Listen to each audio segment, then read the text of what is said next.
Hi students, last క్లాస్లో మనం ఎంతవరకు డిస్కస్ చేసుకున్నామమ్మా?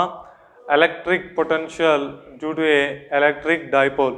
ఎలక్ట్రిక్ డైపోల్ వలన వచ్చేటువంటి ఎలక్ట్రిక్ పొటెన్షియల్ ఎంత ఉంటుందో ఫైండ్ అవుట్ చేసుకున్నాం.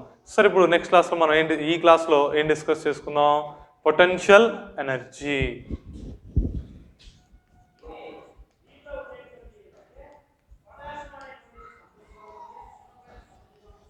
What is meant by the potential energy?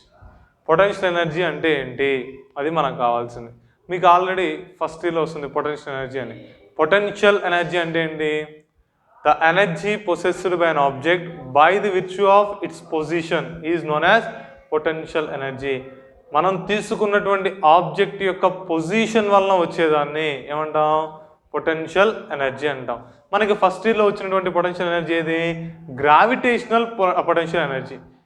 ఇప్పుడు ఇది ఎలక్ట్రికల్ పొటెన్షియల్ ఎనర్జీ. అంటే మనం తీసుకున్నటువంటి ఛార్జ్ని ఎలక్ట్రిక్ ఫీల్డ్లో ప్లేస్ చేయడం వల్ల దానికి వచ్చేటువంటి ఎనర్జీని ఏమంటాం? ఎలక్ట్రోస్టాటిక్ పొటెన్షియల్ ఎనర్జీ అంటారు, లేకపోతే ఎలక్ట్రికల్ పొటెన్షియల్ ఎనర్జీ అంటారు. Okay, the energy possessed by a charge by the virtue of its position in electric field. Electric ఫీల్డ్లో ఛార్జ్ అనేది ఒక చోట ప్లేస్ చేయడం వల్ల దానికి వచ్చేటువంటి ఎనర్జీని మనం ఏమంటాం? ఎలక్ట్రోస్టాటికల్ పొటెన్షియల్ ఎనర్జీ అంటాం. అయితే ఇప్పుడు ఈ పొటెన్షియల్ ఎనర్జీ ఏ విధంగా ఫైండ్ అవుట్ చేయాలి? సరే, పొటెన్షియల్ ఎనర్జీ ఎలా వస్తుంది మీకు ఆల్రెడీ ఫస్ట్ ఇయర్లో తెలుసు. ఫర్ ఎగ్జాంపుల్ ఇది గ్రౌండ్ అనుకోండి. గ్రౌండ్ మీద ఒక ఆబ్జెక్ట్ని ప్లేస్ చేసాం. ఈ ఆబ్జెక్ట్ని నేను హెచ్ హైట్కి తీసుకువెళ్తే హెచ్ హైట్లో ఉన్నప్పుడు దీనికి పొటెన్షియల్ ఎనర్జీ వచ్చింది. అదే ఎంత పొటెన్షియల్ ఎనర్జీ వచ్చింది? You is equal to MGH అంటాం. ఎంజీహెచ్ అనేటువంటి పొటెన్షియల్ ఎనర్జీ దీనికి వచ్చింది. దేనివల్ల వచ్చింది? మనం దీన్ని ఇక్కడి నుంచి ఇక్కడ తీసుకెళ్ళడం వల్ల. అంటే ఏం జరిగింది? అక్కడ వర్క్ అనేది జరిగింది. మనం ఒక చోటు నుంచి ఇంకో చోటు మూవ్ చేసాం. అక్కడ వర్క్ జరిగితేనే మనం చేసినటువంటి వర్క్ మొత్తం ఏమైంది? పొటెన్షియల్ ఎనర్జీ రూపంలో స్టోర్ అయింది. ఇక్కడ కూడా సేమ్ అదే విధంగా మనం ఏదైనా ఒక ఛార్జ్ తీసుకొచ్చి ఎలక్ట్రిక్ ఫీల్డ్లో ప్లేస్ చేయాలి అంటే కంపల్సరీగా ఏం చేయాలి? ఎంతో కొంత వర్క్ అనేది చేయాలి. ఆ వర్క్ ఏ విధంగా స్టోర్ అవుతుంది? పొటెన్షియల్ ఎనర్జీ రూపంలో స్టోర్ అవుతుంది. Nothing but the amount of work done in bringing various charges to the respective positions in a electric field is known as potential energy. వేరు ఛార్జెస్ని ఎలక్ట్రిక్ ఫీల్డ్లో వాటి యొక్క పొజిషన్స్ దగ్గర మనం ప్లేస్ చేయడానికి ఎంతైతే వర్క్ చేయాలో దాన్ని మనం పొటెన్షియల్ ఎనర్జీ అంటాం. ఫర్ ఎగ్జాంపుల్ Q1 Q2 అనేటువంటి రెండు ఛార్జెస్ ఉన్నాయి. ఇటువంటి Q1 ఇది Q2 రెండు ఇన్ఫైనైట్ డిస్టెన్స్లో ఉన్నాయి. అంటే Q1 వల్ల వచ్చేటువంటి ఫోర్సు Q2 మీద 0. అంటే Q1 అనేది Q2 మీద ఎటువంటి ఫోర్స్ని అప్లై చేయట్లేదు. Q2 అనేది కూడా Q1 మీద ఎటువంటి ఫోర్స్ని అప్లై చేయట్లేదు. ఇప్పుడు నేను ఏ బి అనేటువంటి రెండు పాయింట్లు తీసుకున్నాను. ఏ అనేటువంటి పాయింట్ దగ్గర ఈ Q1ని తీసుకొచ్చి పెట్టాలి. Q1 తీసుకొచ్చి ఏ దగ్గర ప్లేస్ చేశాను. మనం ఏమైనా వర్క్ చేయాల్సినటువంటి అవసరం ఏమైనా ఉందా? లేదు, వర్క్ జీరో. ఎందుకని వర్క్ జీరో? వర్క్ అనేది ఎప్పుడు జరుగుతుంది? మనం ఎంతో కొంత ఫోర్స్ అగైనెస్ట్గా మనం అప్లై చేస్తేనే వర్క్ అనేది. ఫర్ ఎగ్జాంపుల్ టేబుల్ మీద బాక్స్ ఉందనుకోండి. ఆ బాక్స్ని మనం పైకి లిఫ్ట్ చేయాలి. లిఫ్ట్ చేయాలంటే మనం ఫోర్స్ అప్లై చేస్తున్నాం. మనం ఎందుకని ఫోర్స్ అప్లై చేస్తున్నాం? దాని మీద గ్రావిటేషనల్ ఫోర్స్ ఒకటి ఉంది కాబట్టి గ్రావిటేషనల్ ఫోర్స్ని ఓవర్కమ్ చేయడం కోసం మనం ఫోర్స్ అప్లై చేస్తున్నాం. అప్పుడు అక్కడ వర్క్ అనేది జరుగుతుంది.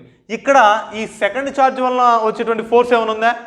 లేదు. అంటే దీన్ని Q1 అనేటువంటి ఛార్జ్ని వేరే ఏ ఛార్జ్ కూడా అట్రాక్ట్ చేయట్లేదు, రిపల్ చేయట్లేదు. అంటే Q1 అనేటువంటి ఛార్జ్ మీద ఫోర్స్ జీరో కాబట్టి అది ఫ్రీగా మూవ్ అయింది. అంటే మనం ఏమి స్ట్రెయిన్ అవ్వాల్సినటువంటి అవసరం ఏమీ లేదు. అంటే అక్కడ వర్క్ ఏమీ జరగదు. అంటే Q1 అనే ఛార్జ్ని మనం ఏ అనే పాయింట్ దగ్గర ప్లేస్ చేయడానికి ఎటువంటి వర్క్ కూడా చేయాల్సినటువంటి అవసరము లేదు. ఇప్పుడు Q2 అనేటువంటి ఛార్జు ఇన్ఫినిటీ దగ్గర ఉంది. దీన్ని తీసుకొచ్చి నేను ఏం చేయాలి? బి దగ్గర ప్లేస్ చేయాలి.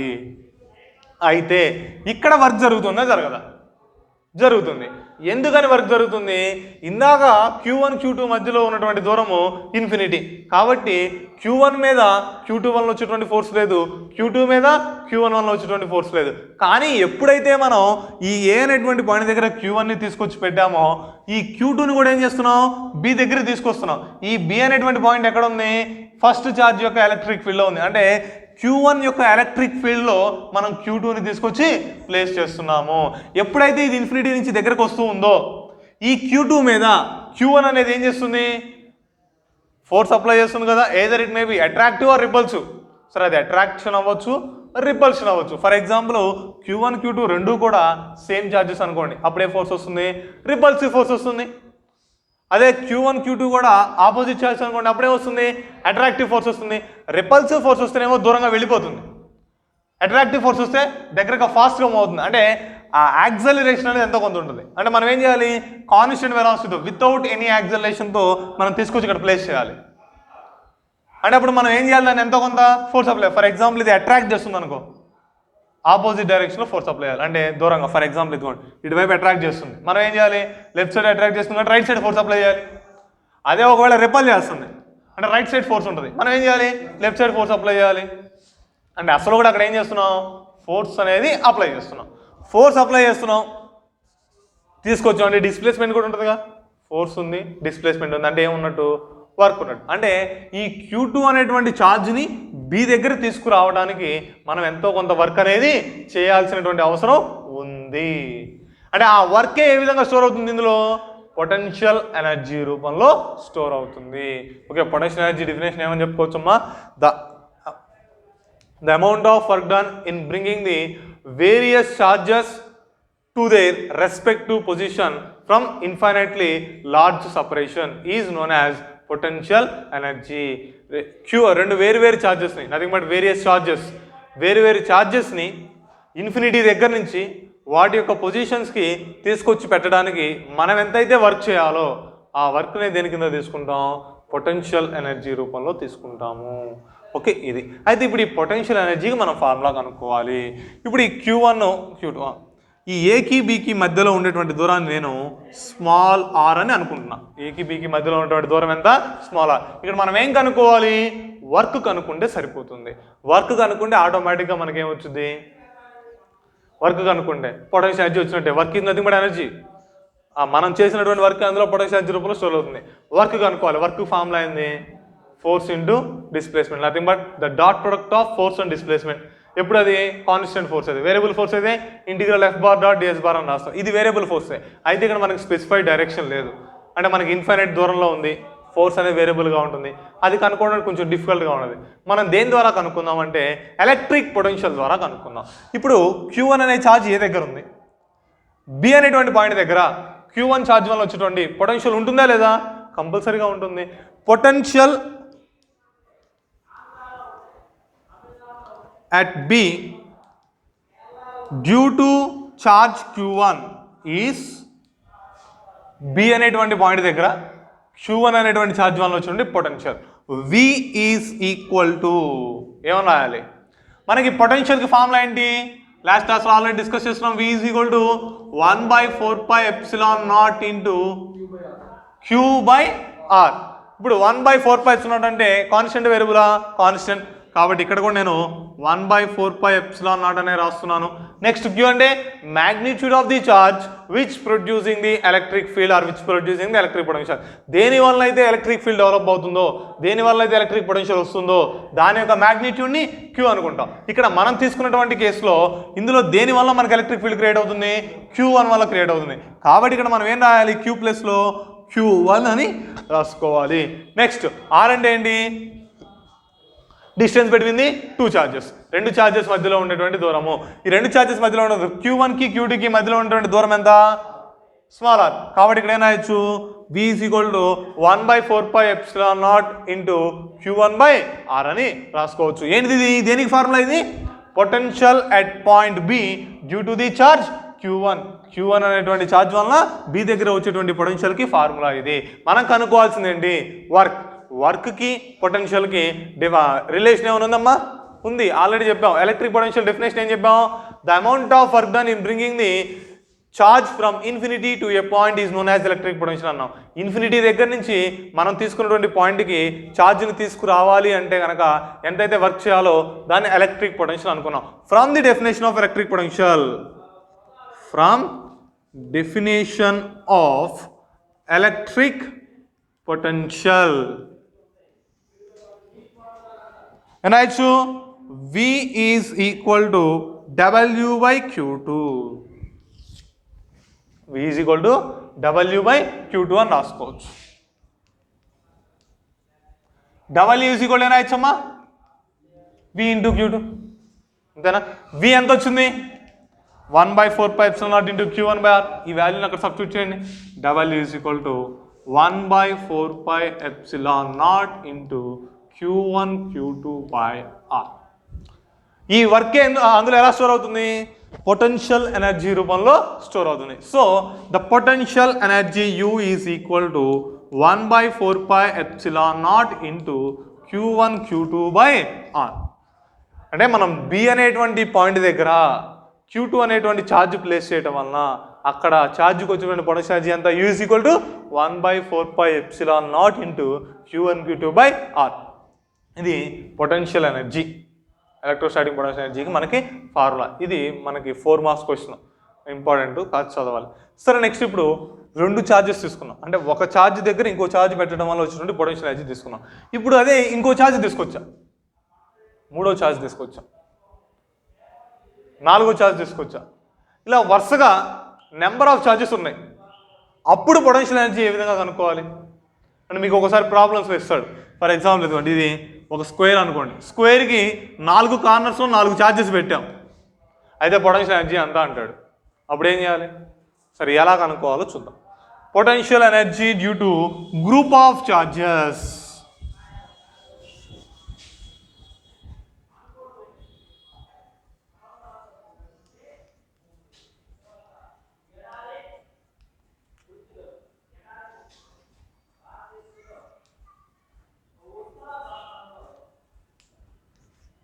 Potential energy due to group of charges. తుడిపేసానా? సరే, ఇందాకేమొచ్చిందమ్మా answer? U is equal to 1/4πε0 into Q1 Q2 by R. Q1 Q2 by R అంటే అర్థం ఏంటి? Q1 అనేది ఏంటిది? Magnitude of the first charge. Q2 అనేది ఏంటిది? Magnitude of the second charge. సరే, ఇప్పుడు నేను ఒక 4 ఛార్జెస్ తీసుకున్నాం, 4 ఛార్జెస్ అనుకోండి. 4 ఛార్జెస్ కూడా ఇన్ఫైనైట్ డిస్టెన్స్లో ఉన్నాయి. Q1 Q2 Q3 Q4 వేరు దూరంలో ఉన్నాయి. అసలు మనకి వాటితో సంబంధం లేదు. అంటే ఒక్కొక్క దాన్ని అవతల మీద ఎటువంటి ఫోర్స్ అప్లై చేయలేదు. ఫర్ ఎగ్జాంపుల్ Q1 ఉంది, ఈ మూడింటి మీద ఎటువంటి ఫోర్స్ అప్లై చేయట్లేదు. Q2 ఉంది, ఈ మూడింటి మీద ఎటువంటి ఫోర్స్ అప్లై చేయట్లేదు. Q3 ఉంది, మిగతా మూడింటి మీద ఎటువంటి ఫోర్స్ అప్లై చేయట్లేదు. అంటే ఆ 4 కూడా ఇన్ఫైనైట్ సపరేషన్లో ఉన్నాయి. అంటే వాటి మధ్యలో ఎటువంటి అట్రాక్షన్ కానీ రిపల్షన్ కానీ లేదు. ఇప్పుడు ఈ 4ని తీసుకొచ్చి ఒక చోట పెట్టాలి మనం. ఫస్ట్ ఈ Q అనేటువంటి ఛార్జ్ని ఇక్కడ తీసుకొచ్చి పెట్టా. Q1 అనేటువంటి ఛార్జ్ని ఏ అనేటువంటి పాయింట్ దగ్గర ప్లేస్ చేశాను. ఇప్పుడు ఈ Q1 అనేటువంటి పాయింట్ దగ్గర ఏ అనేటువంటి పాయింట్ దగ్గర Q1 ఛార్జ్ని ప్లేస్ చేయడానికి మనం ఏమైనా వర్క్ చేయాలా? నా చెప్పాగా అవసరం లేదు. ఎందుకని?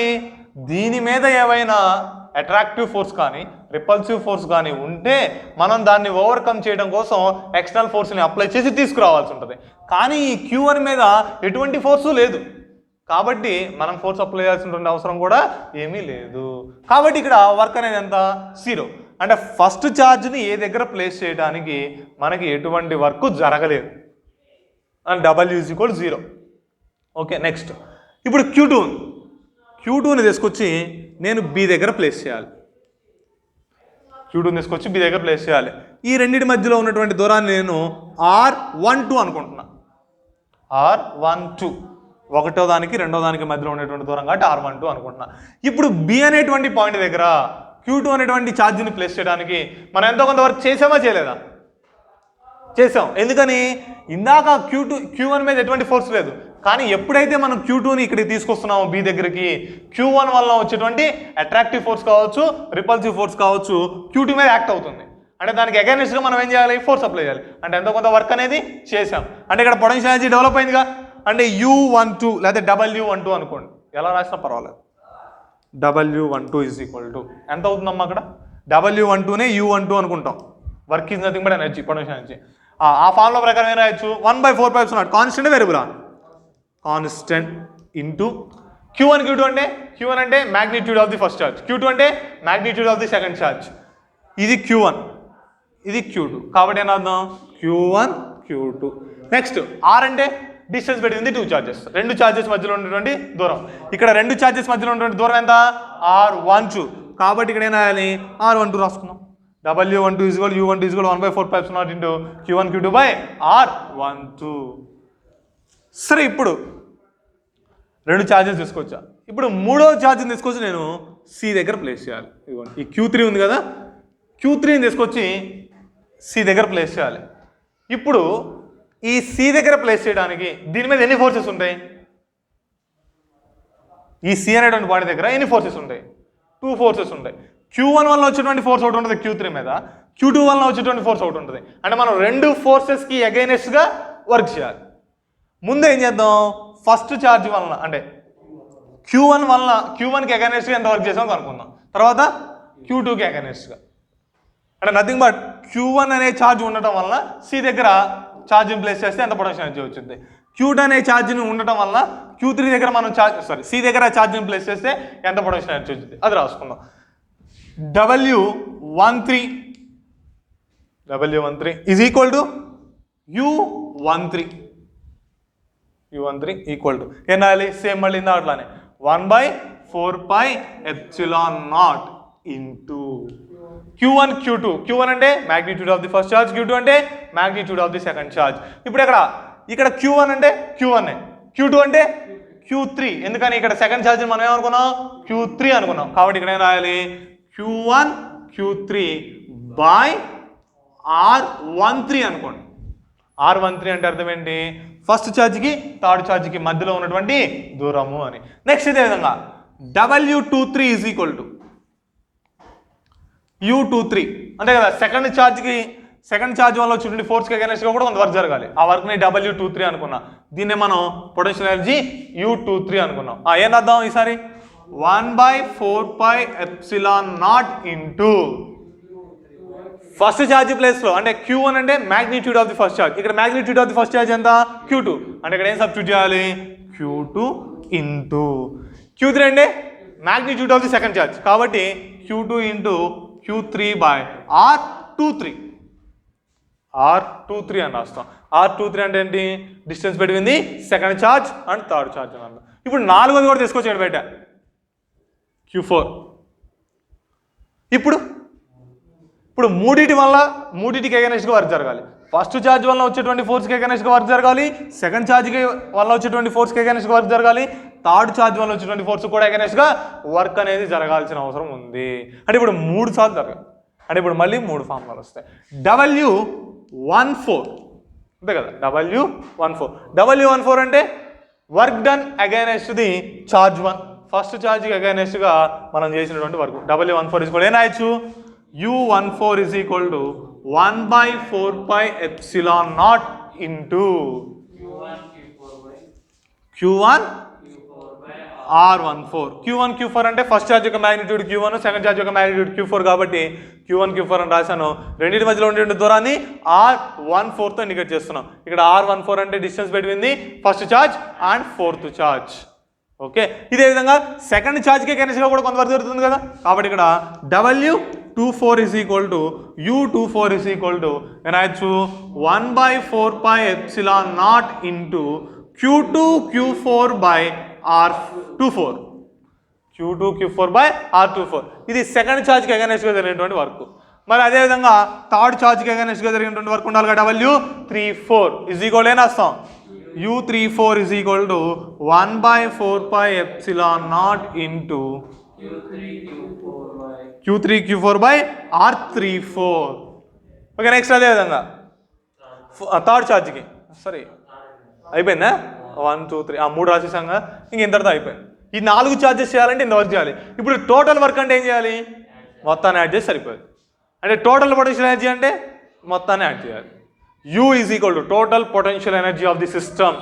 U equal to enasa U12 plus U13 plus U23 plus U14 24 34. Okay, ఇలా ఇది మొత్తం అన్నమాట. అంటే 4 ఛార్జెస్ చేయాలంటే ఇన్ని వర్క్ చేయాలి. మొత్తం టోటల్ వర్క్ ఇది. సరే, ఇప్పుడు అన్నిట్లో కామన్గా ఏముందమ్మా ఒకసారి గమనించండి మీరు. 1/4πε0 1/4πε0 అన్నిట్లో కామన్గా ఉంటుంది. కాబట్టి 1/4πε0ని నేను బయట రాసేస్తున్నాను. నెక్స్ట్ U12 అంటే Q1 Q2 by R12, Q1 Q2 by R12. U13 అంటే Q1 Q3 by R13. Next Q2 Q3 by R23. Next 14 కదా, Q1 Q4 by R14 plus 24. కాబట్టి Q2 Q4 by R24 plus 34 కాబట్టి Q3 Q4 by R34. ఇది potential energy due to group of charges. దీన్ని మనం sigma notation ఉపయోగించి రాసుకోవాలనుకోండి. ఇప్పుడు 2 ఉన్నాయి, 2 అంటే గుర్తుపెట్టుకుంటాం, 3 అంటే గుర్తుపెట్టుకుంటాం, ఇక్కడ చాలా ఉన్నాయి అంటే నెంబర్ ఆఫ్ వస్తూ ఉంటాయి, అంటే ప్రతిదానికి ఇలా రాసుకుంటూ పోలేంగా. అందుకని సిగ్మా నోటేషన్ గుర్తుపెట్టుకున్నాం అనుకోండి, అక్కడ ఎన్ని ఛార్జెస్ ఉన్నాయో దాన్ని బట్టి మనం వాల్యూ సబ్స్టిట్యూట్ చేసుకుంటూ వెళ్ళిపోవచ్చు. దీన్ని ఇక్కడ సిగ్మా నోటేషన్లో రాస్తే 1/4πε0 into 1/2 into 1/4πε0 into sigma I is equal to 1 to n, sigma j is equal to 1 to n, I not equal to j, qi qj by rij. Okay, ఇక్కడ 2 వేరియబుల్స్ వాడా, i1 j1. ఎందుకని ఇక్కడ 1 2 1 3 1 4 2 3 2 4 అని ఉన్నాయి, 2 ఉన్నాయి variables, 2 ఉన్నాయి కాబట్టి ఇక్కడ ఏం చేశాను నేను i1 j1 తీసుకున్నా. అయితే కింద నోటేషన్ చేసా చూడండి, i not equal to j అని. i not equal to j అంటే అర్థం ఏంటి, i1 అయినప్పుడు j1 అవ్వకూడదు, i2 అయినప్పుడు j2 అవ్వకూడదు. ఎందుకని ఇదిగోండి ఇక్కడ చూడండి, 2 1లు వచ్చినాయి మనకి, Q1 ఇంటూ Q1 అని వచ్చిందా, Q2 ఇంటూ Q2 అని వచ్చిందా, Q3 ఇంటూ Q3 అని వచ్చిందా, రాలేదు కదా. కాబట్టి i not equal to j అవ్వాలి. ఒకవేళ నేను ఇది రాయలేదు అనుకోండి, ఇది రాయకపోతే ఫస్ట్ i ఈక్వల్ టు 1 తీసుకుంటాం, తర్వాత j ఈక్వల్ టు 1 ఒక కాంబినేషన్ వస్తుంది, i equal to 1 j equal to 2 రెండో కాంబినేషన్ వస్తుంది, i equal to 1 j equal to 3, ఇలా నెంబర్ ఆఫ్ కాంబినేషన్స్ అయితే ఉంటాయి. ఫస్ట్ iలో 1 తీసుకొని jలో n వాల్యూస్ వరకు రాస్తాం, తర్వాత iలో 2 తీసుకొని jలో n వాల్యూస్ వరకు రాస్తాం, తర్వాత iలో 3 తీసుకొని jలో n వాల్యూస్ వరకు రాస్తాం. ఇప్పుడు అలా రాసేటప్పుడు i ఈక్వల్ టు 1 అయితే j ఈక్వల్ టు 1 రాసాం అనుకోండి, Q1 ఇంటూ Q1 అని వచ్చింది. ఇక్కడ మనకు పైన ఉన్న దాంట్లో Q1 ఇంటూ Q1 ఉందా, లేదు కదా, కాబట్టి అవసరం. అందుకని ఏం చేశాను నేను ఇక్కడ i not equal to j రాశాను.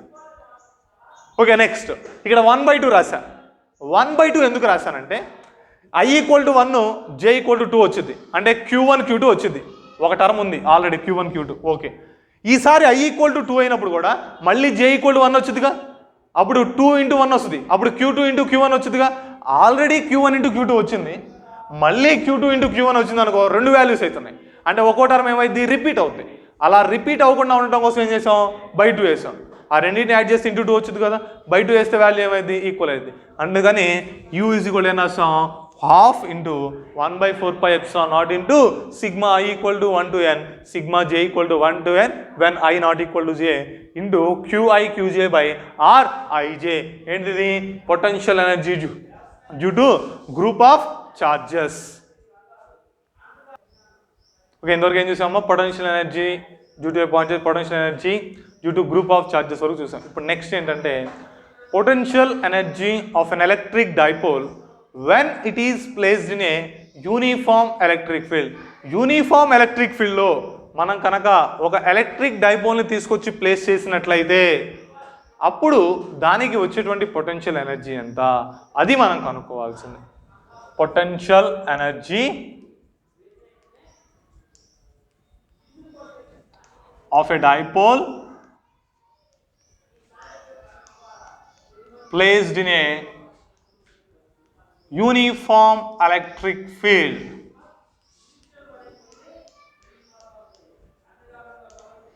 యూనిఫామ్ ఎలక్ట్రిక్ ఫీల్డ్లో మనం ఒక డైపోల్ని ప్లేస్ చేసినట్లయితే వచ్చేటువంటి పొటెన్షియల్ ఎనర్జీ ఎంత ఉంటుంది అనేది మనం కనుక్కోవాలి. ఆల్రెడీ ఇలాంటి కాన్సెప్ట్ ఒకటి వచ్చింది, అయితే అక్కడ ఎనర్జీ కనుక్కోలేదు. ఏం కనుక్కున్నాం, couple acting on a electric dipole placed in a uniform electric field. Last లెసన్లో వచ్చింది.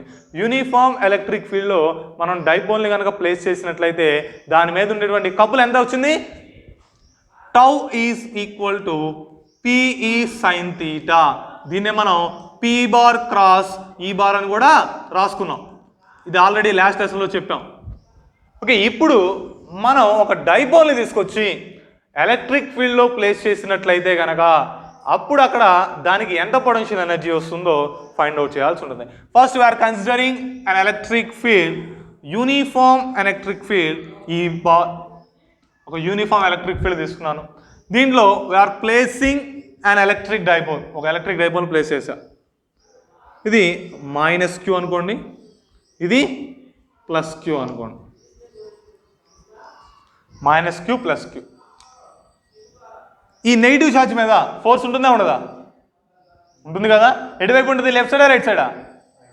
లెఫ్ట్ సైడ్ ఉంటుంది. ఎందుకని? Electric lines of force is always starts from positive and end side negative అన్నాం.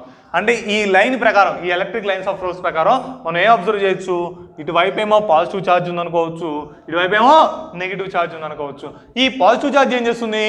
నెగిటివ్ ఛార్జ్ని అట్రాక్ట్ చేస్తుంది. కాబట్టి ఇక్కడ ఈ నెగిటివ్ మీద ఫోర్స్ ఎటు ఉంటుంది? టువర్డ్స్ లెఫ్ట్ సైడ్ ఉంటుంది. F - Q ఈక్వల్ ఎంత? QE. దీని ప్రకారం intensity of electric field equal formula ఏంది? F/Q. దీని నుంచి F ఈక్వల్ ఎంత? Q × E. దాని ప్రకారం ఇక్కడ F - Q ఈక్వల్ ఎంత? Q × E వస్తుంది. అదేవిధంగా +Q అనేటువంటి ఛార్జ్ని ఇటువైపు ఉన్నటువంటి నెగిటివ్ ఛార్జ్ అట్రాక్ట్ చేస్తుంది. అంటే ఫోర్స్ అనేది ఎటు ఉంటుంది? రైట్ సైడ్ ఉంటుంది. ఇక్కడ ఉండేటువంటి force ఏమనుకుందాం? F + Q +Q × E అవుతుంది. ఈ రెండు కూడా equal in magnitude. Both the forces acting on the negative charge and positive charge are similar but in opposite direction, acting along the different line of actions. ఈ రెండు forces కూడా magnitude అనేది సమానంగా ఉంది, డైరెక్షన్ అనేది ఆపోజిట్గా ఉంది. అదేవిధంగా లైన్ ఆఫ్ యాక్షన్ అంటే వేరు వేరు లైన్స్తో యాక్ట్ అవుతున్నాయి. కాబట్టి ఈ డైపోల్ ఏమైంది? రొటేట్ అయింది. డైపోల్ ఏమవుతుంది? రొటేట్ అవుతుంది. రొటేషన్ జరిగిందంటే అక్కడ టార్క్ ఉన్నట్టేగా, కపుల్ ఉన్నట్టేగా. రెండు ఫోర్సెస్ వల్ల వస్తే కపుల్ అంటాం, సింగిల్ ఫోర్స్ వల్ల వస్తే టార్క్ అంటాం. ఇక్కడ కపుల్ ఉంది అంటే టౌ ఈజ్ ఈక్వల్ టు ఉంది PE sin θ. ఆల్రెడీ కనుక్కున్నాం లాస్ట్ క్లాస్లో. అంటే నథింగ్ బట్ ఫోర్స్ ఉన్నట్టేగా. రొటేట్ అవుతుంది అంటే ఏమన్నట్టు? డిస్ప్లేస్మెంట్. టార్క్ ఉంది, అదేవిధంగా యాంగులర్ డిస్ప్లేస్మెంట్ ఉంది. ఏం జరుగుతుంది? వర్క్ అనేది జరుగుతుంది. ఆ వర్క్నే మనం దేని కింద రాసుకుంటాం? పొటెన్షియల్ ఎనర్జీ కింద రాసుకుంటాం. ఓకే, ఇక్కడ ఈ లెంత్ ఎంతమ్మా? 2a dipole length. ఓకే, సరే ఇప్పుడు కపుల్ యాక్టింగ్, ఇక్కడ యాంగిల్ తీటా అనుకోండి. ఎందుకని అక్కడ PE sin θ వస్తుంది కదా. తీటా అనేది ఏంటిది? Angle made by the dipole with the electric field. Electric field అనేది డైపోల్తో ఎంత యాంగిల్ చేస్తుంది అంటే తీటా యాంగిల్ చేస్తుంది. Couple acting on the dipole due to electric field E is tau is equal to ఎంతమ్మా? PE sin θ. ఎంత? tau is equal to PE sin θ. ఈ PE sin θ అనేది కాన్స్టెంటా వేరియబులా? మీకు వర్క్ ఫార్ములా ఉంది కదా, గుర్తుందా? W is equal to F bar dot S bar అని రాస్తాం, లేకపోతే W is equal to integral F bar dot DS bar అని రాస్తాం. ఇది ఎప్పుడు రాస్తాం? ఫోర్స్ అనేది కాన్స్టెంట్ అయితే, అంటే కాన్స్టెంట్ ఫోర్స్ అనేది యాక్ట్ అవుతున్నట్టయితే ఆబ్జెక్ట్ మీద ఈ W అనేటువంటి ఫార్ములాని వాడాలి. Integral F bar dot DS bar ఎప్పుడు వాడాలి? వేరియబుల్ ఫోర్స్ అనేది యాక్ట్ అవుతున్నట్లయితే W is equal to integral F bar dot DS bar అని వాడాలి. ఇవే ఫార్ములాస్ని మనం రొటేషన్లోకి వచ్చేసరికి ఎలా రాస్తాం?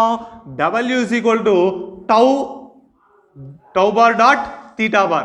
నెక్స్ట్ అదేవిధంగా W is equal to integral tau into d theta, tau bar dot d theta. Okay, ఇవేంటిది? W is equal to torque into angular displacement. ఇక్కడేమో ఫోర్స్ వస్తుంది, ఇక్కడేమో మూమెంట్ ఆఫ్ ఫోర్స్ వస్తుంది. మూమెంట్ ఆఫ్ ఫోర్స్ ఏమంటాం మనం? Torque అంటాం. కాబట్టి tau into theta. Theta అనేది ఏంటిది? Angular displacement. ఇక్కడ కూడా అంతే. ఇప్పుడు ఈ సందర్భంలో మనం తీసుకున్నటువంటి సందర్భంలో ఈ ఫస్ట్ ఈక్వేషన్ వాడాలా, సెకండ్ ఈక్వేషన్ వాడాలా? ఫస్ట్ ఈక్వేషన్ ఎప్పుడు వాడతాం?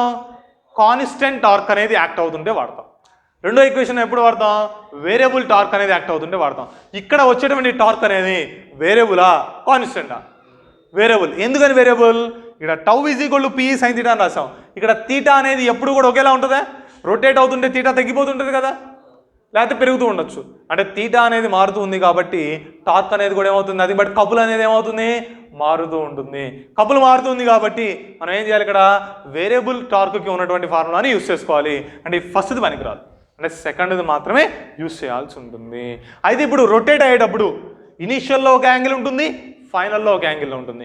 ఇనీషియల్లో ఉన్నటువంటి యాంగిల్ని నేను θ1 అనుకుంటున్నా, ఫైనల్లో ఉన్నటువంటి యాంగిల్ని θ2 అనుకుంటున్నా. Work done in rotating the dipole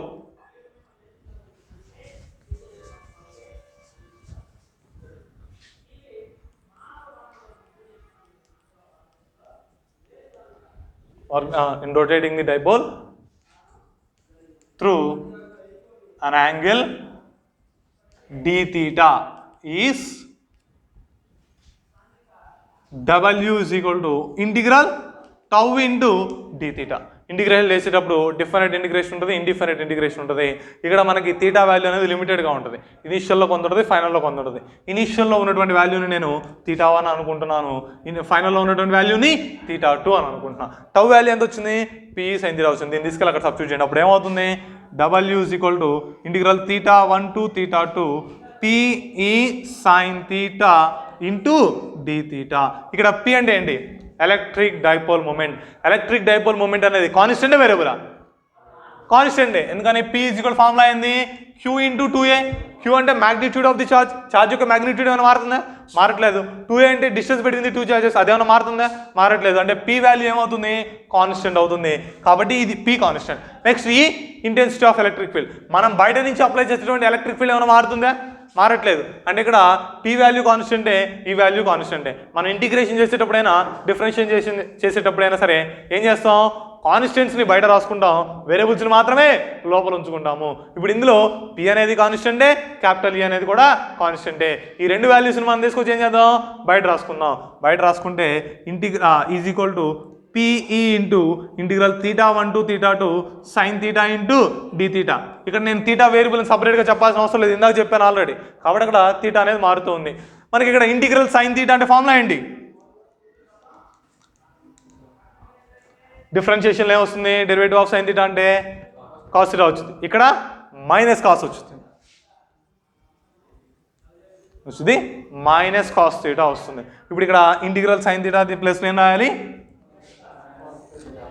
W is equal to PE into minus cos theta under the limits θ1 to θ2.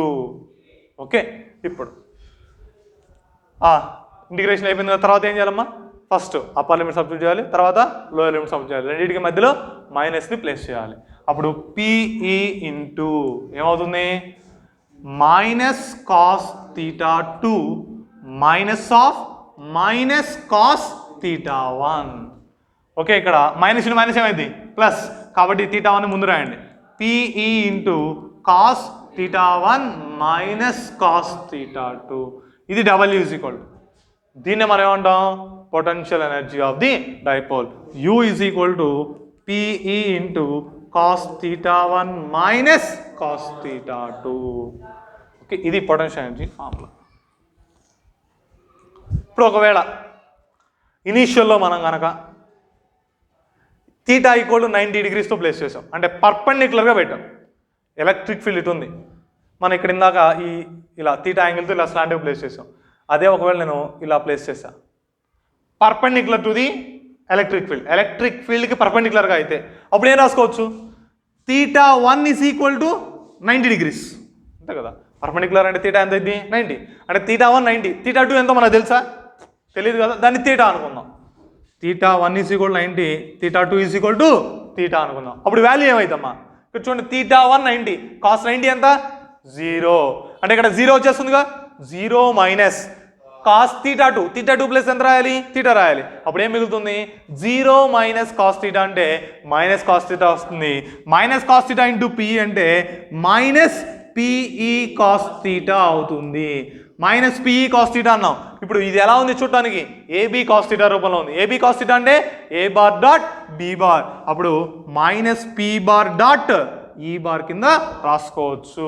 ఇది పొటెన్షియల్ ఎనర్జీ. ఎప్పుడు θ1 = 90, θ2 = θ అయితే. అదే ఒకవేళ θ1 = 0 అయ్యి θ2 = θ అయితే θ1 0 అంటే ఇనీషియల్ ఏం చేసాం, డైపోల్ని ఎలక్ట్రిక్ ఫీల్డ్కి ప్యారలల్గా పెట్టాం. అంటే యాంగిల్ ఎంత 0 ఇనీషియల్లో. రొటేట్ అవుతుంది, రొటేట్ అయిన తర్వాత యాంగిల్ ఎంత అనుకున్నాం, θ అనుకున్నాం. ఇప్పుడు ఈ రెండు వాల్యూస్ని ఇక్కడ సబ్స్టిట్యూట్ చేస్తే ఏమొచ్చింది, u = PE × cos 0. θ1 0 cos 0 ఎంత 1. కాబట్టి 1 - θ2 ప్లస్ ఎంత ఉంది, θ ఉంది. కాబట్టి ఏం రాయొచ్చు, cos θ.